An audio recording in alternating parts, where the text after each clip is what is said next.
Borra ese mensaje ahora, por favor. Lo dije y lo borré.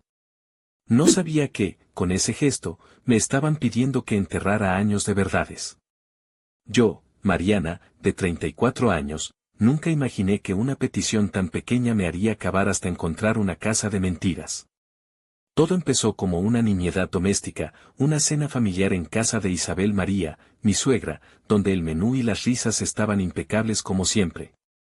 Isabel María tenía un don para la hospitalidad que rozaba lo teatral, servía, presidía la mesa y a los invitados les quedaba la sensación de haber asistido a algo perfecto. Me decía cosas al oído que me halagaban y, al mismo tiempo, me dejaban vértices fríos, como si midiera cada palabra. Mariana, cariño, qué bien te queda esa blusa, con Gael siempre supe que te escogería. Gael, mi marido, sonreía. Era la rutina.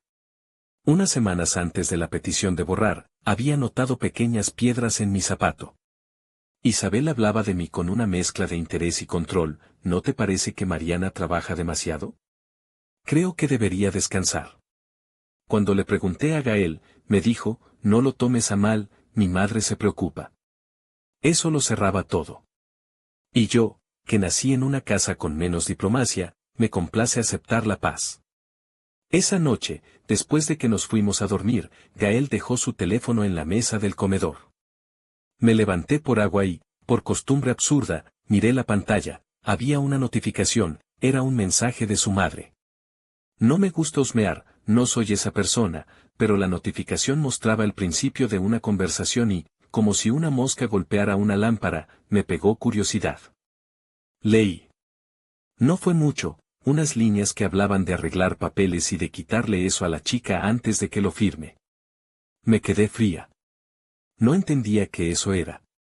Casi en pánico, pensé en confrontarlos al día siguiente, pero en lugar de eso lo guardé en mi cabeza. Al día siguiente, al salir de la ducha, Gael se acercó con el teléfono, buscó la conversación y me dijo, con la voz más neutra que le recuerdo, mi madre me mandó un mensaje raro, lo borraste por accidente. Yo lo negué. Sentí que, si admitía que había leído, ya nada podría volver a su cauce normal. Pero él volvió a insistir, si lo viste, ¿por qué lo dejaste? Yo, confusa, balbuceé una excusa y me fui a trabajar. Esa fue la primera semilla de decepción que plantó Isabel sin tocar una pala. Un par de días después, en una conversación por video con Renata, mi amiga de la universidad que siempre tenía sentido común, le conté lo que había leído y la mano de Isabel en nuestras vidas. No dejes que te convierta en la loca de la familia, me dijo. Si algo huele mal, consigue pruebas. Las emociones no sirven de nada contra una buena evidencia. Me sentí valiente por primera vez en semanas. Le prometí que no me iba a dejar manipular. Esa misma noche recibí una llamada de Isabel. Mi niña, me preocupa Gael, ¿puedes borrar ese mensaje que te mandé? Fue para él, y tú lo viste. Su voz, igual de acariciadora que siempre, me tocó un punto que me hizo dudar. ¿Qué mensaje? Pregunté. Uno tonto, un malentendido. Por favor, Mariana, no quiero líos familiares. No supe qué pensar. La pregunta colgó como un abrigo en el perchero. ¿Por qué quieres que lo borre? Insistí. ¿Qué decía? Ella rió, y en esa risa había algo de teatro. Era algo privado entre madre e hijo, cariño. Hay cosas que hay que dejar entre nosotros. Borra y no te preocupes. Me pidió con la delicadeza de quien pide un favor que no se debe negar. Le dije que sí. Lo borré, con una sensación de culpabilidad en la garganta. Al principio me sentí culpable por haber cedido. Me repetí a mí misma que era un gesto benigno, respetar la privacidad de su familia, no crear drama. Pero la semilla no dejó de germinar. Empecé a fijarme en detalles. Cada vez que Isabel venía a casa, revisaba la cocina como si memorizara dónde guardábamos tal o cual documento. Hablaba con el banquero de Gael para saber cómo iba todo, y sonreía con esa calma que no es de quien no tiene algo que esconder. Una semana después de una conversación tensa con Gael donde mi sospecha explotó en acusaciones banales, él me dijo, mi madre me dice que exagero, que eres demasiado paranoica. Fue la primera vez que la frase eres paranoica estuvo en el aire entre nosotros. Se sentó como una piedra entre los dos. Empecé a preguntarme si yo realmente estaba exagerando. Isabel lo había logrado, sembró la duda en su propio hijo. No podía seguir así. Recordé lo que Renata me había aconsejado, conseguir pruebas. No tenía el carácter de una detective, pero si sabía una cosa, Gael hacía copias de seguridad de su teléfono cada semana en la nube. Yo, en más de una ocasión, había visto cómo lo hacía con el portátil en la mesa del desayuno. A medida que pasaban los días, fui armando un plan torpe pero posible, recuperar la conversación borrada desde una copia de seguridad. Con la excusa de arreglar un archivo en su computadora, espera que no estaba allí, me senté junto a él cuando hacía la copia. Él, distraído, me dejó sus claves para restaurar un correo. En la ingenuidad de la confianza, no imaginaba que yo iba a activar algo que cambiaría todo. Hice una restauración parcial de esa copia de seguridad antigua, sin que Gael notara, y al rebuscar en los archivos recobrados apareció una conversación archivada entre Isabel y una persona guardada como contadora. Mi corazón se volvió tambor. Leí frases que sonaban a planificación, no le digas que firmó. Es mejor que confíe en nosotros. Cuando venga a firmar, la distraes y yo llevo los papeles. Y luego, lo dejé todo a mi nombre para protegerlo, ¿qué importa si ella piensa otra cosa? Él lo se refería a un inmueble sobre el que no había hablado con nadie en meses, la casa de mi familia, la que yo había vendido sin querer, la que recordaba con dolor. Mi mundo se desmoronó en una sucesión de cosas, dolores pasados, voces que me acusaban sin enunciarlo, la sensación de que había sido manipulada para tomar decisiones que beneficiaban a Isabel. Era la primera vez que yo veía el hilo de verdad que sostenía esa cortina de mentiras. Corrí a la cocina en busca de Gael con la pantalla abierta, pero en el camino me detuve. Respiré para no convertir esto en un espectáculo, quería más de lo que tenía allí, quería algo irrefutable. Renata fue la primera persona fuera de la familia a quien le mostré lo que había encontrado. No puedes vivir en su mundo, me dijo, mirando las capturas con ojos que mezclaban rabia y preocupación. Esto no es solo manipulación emocional, son documentos y transferencias. Me ayudó a conseguir acceso a registros públicos y a buscar si había movimientos de propiedad. Lo que encontramos me dejó sin aliento, varios papeles de traspaso y una cuenta a nombre de Isabel que coincidía con transferencias de fondos que antes pasaban por mi cuenta.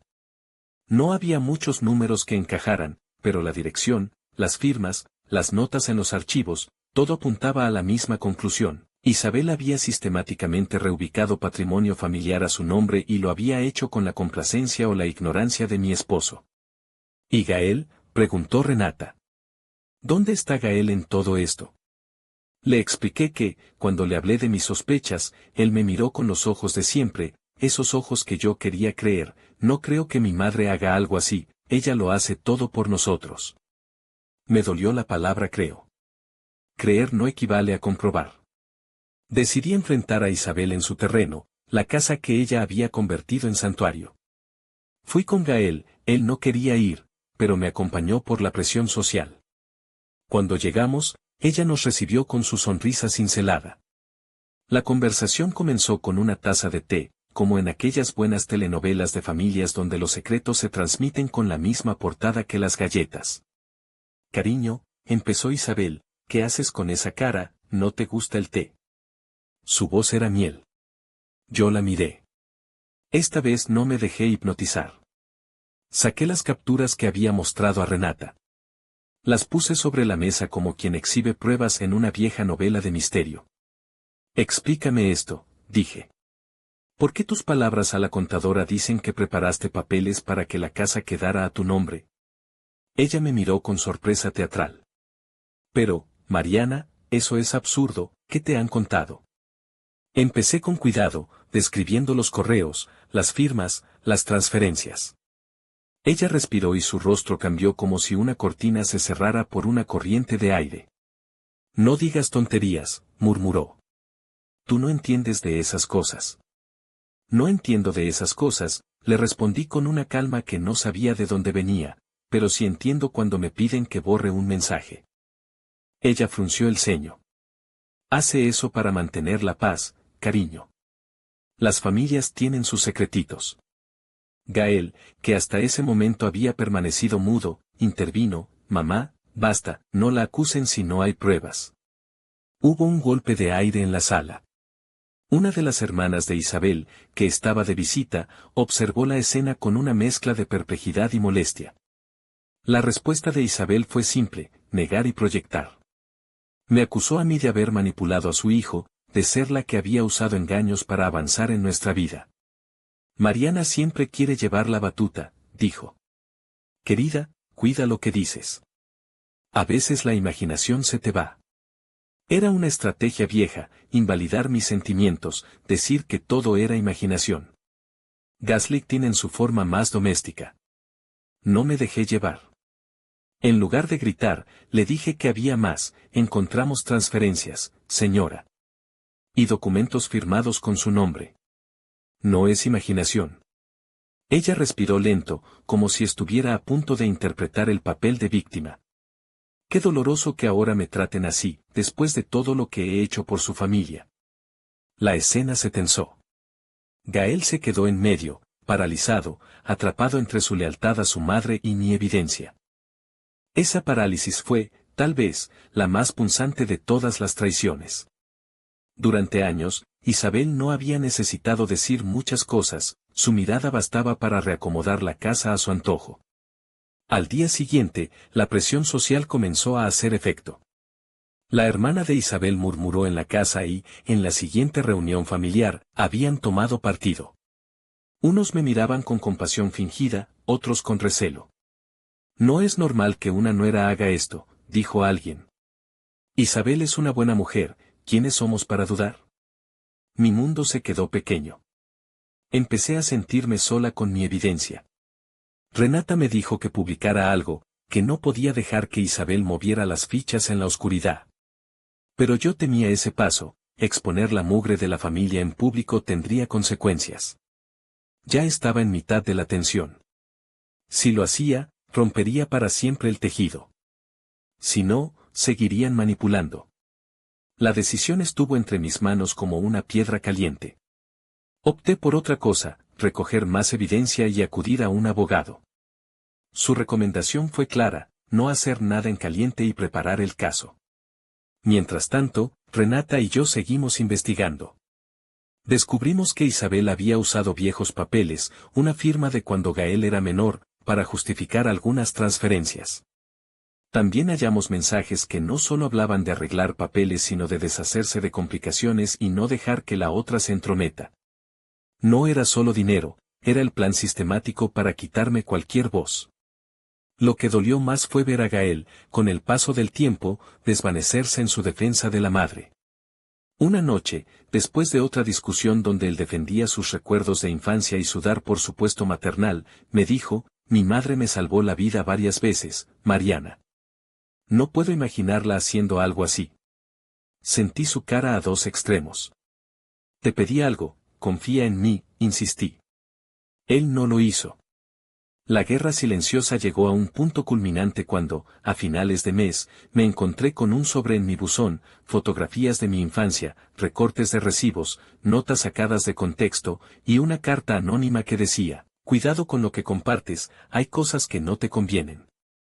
Era una advertencia.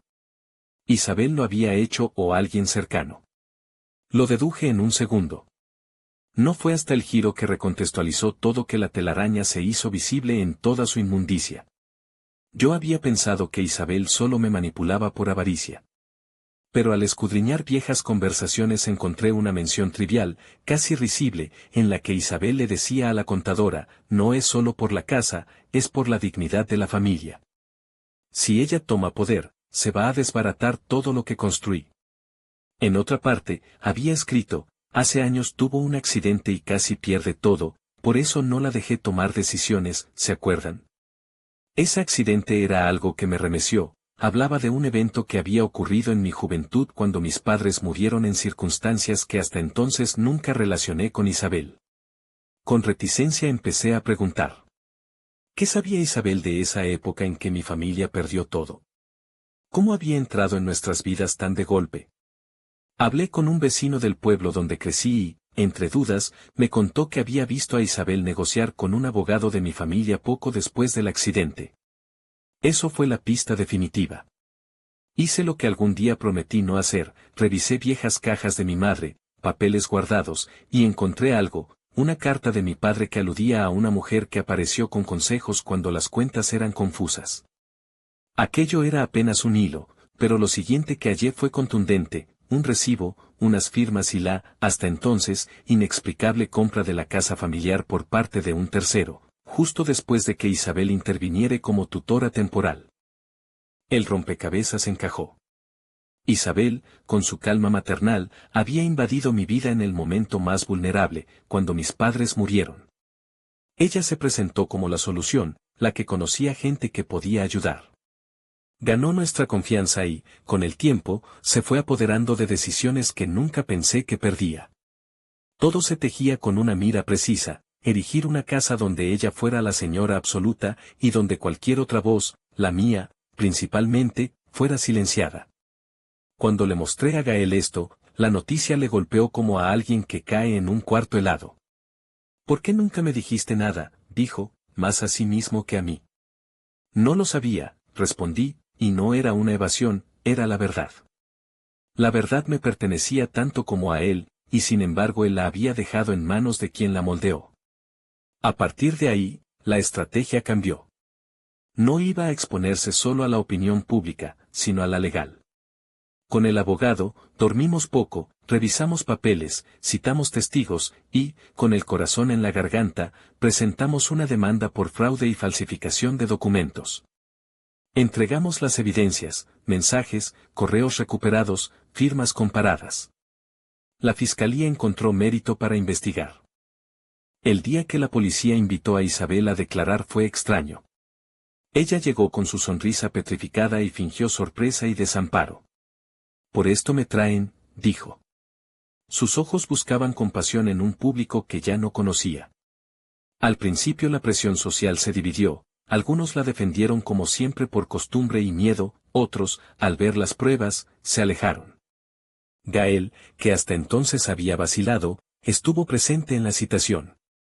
Su presencia me dolió y me alivió, dolió porque yo quería que me mirara como antes, alivió porque por fin miraba.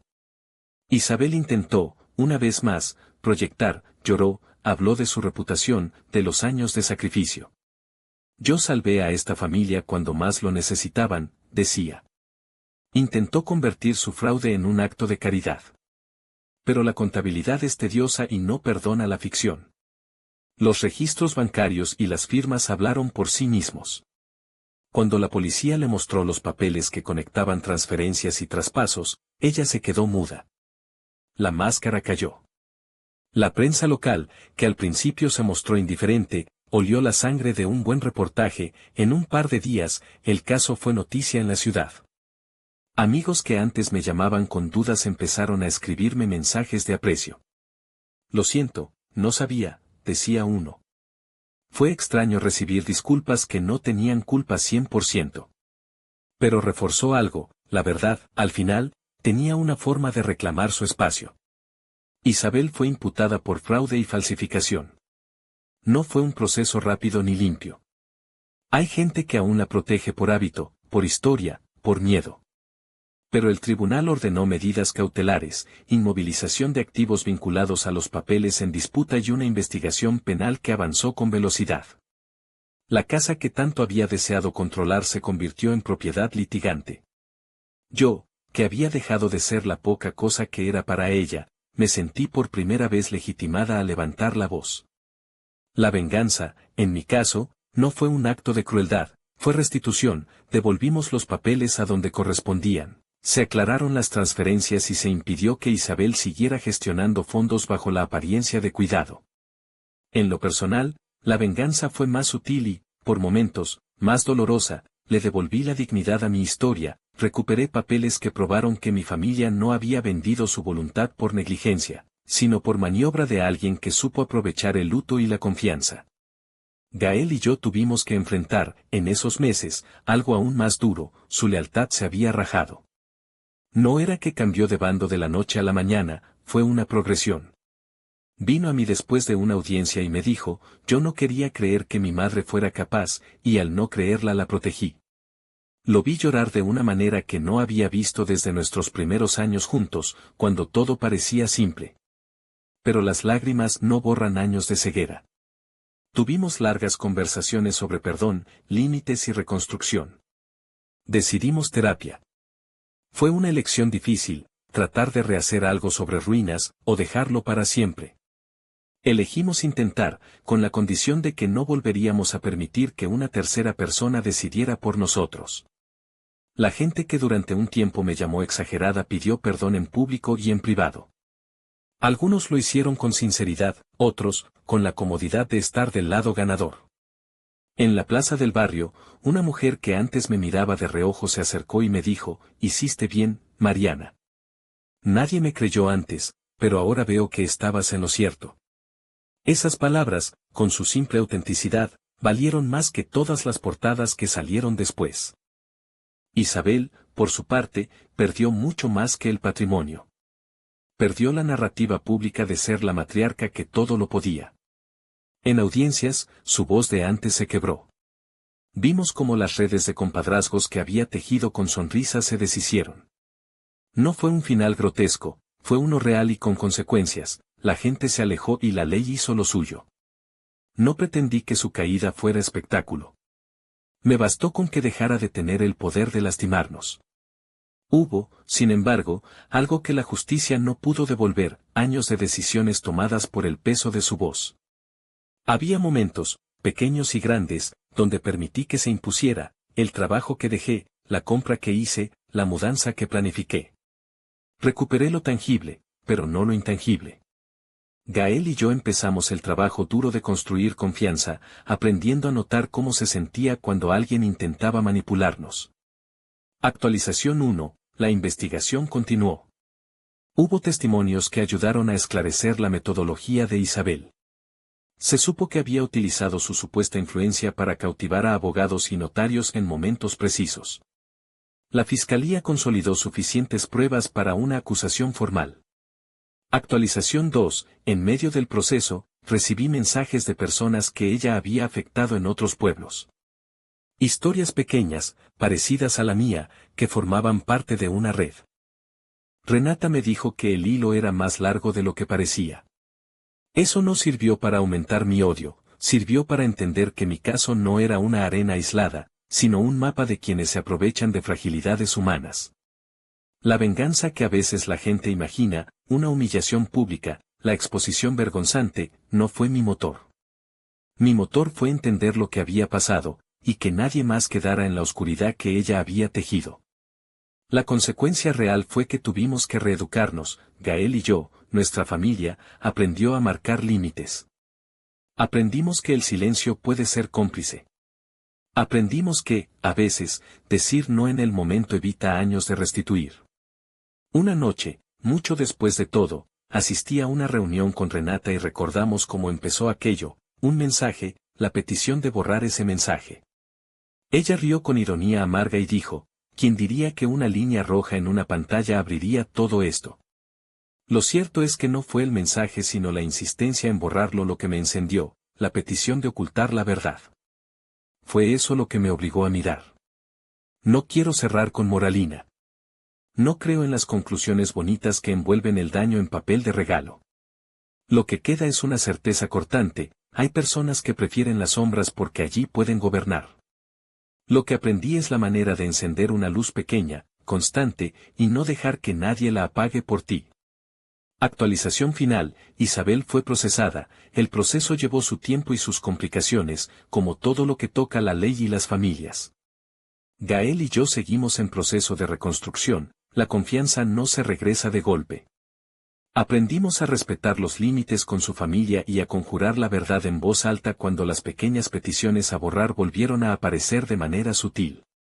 A veces veo a una madre mayor en la plaza y me pregunto qué historias guardan otras manos que parecen suaves.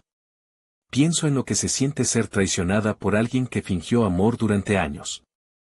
Y sé que, por ahora, lo mejor que puedo hacer es mantener la luz encendida, por mí y por quien venga detrás.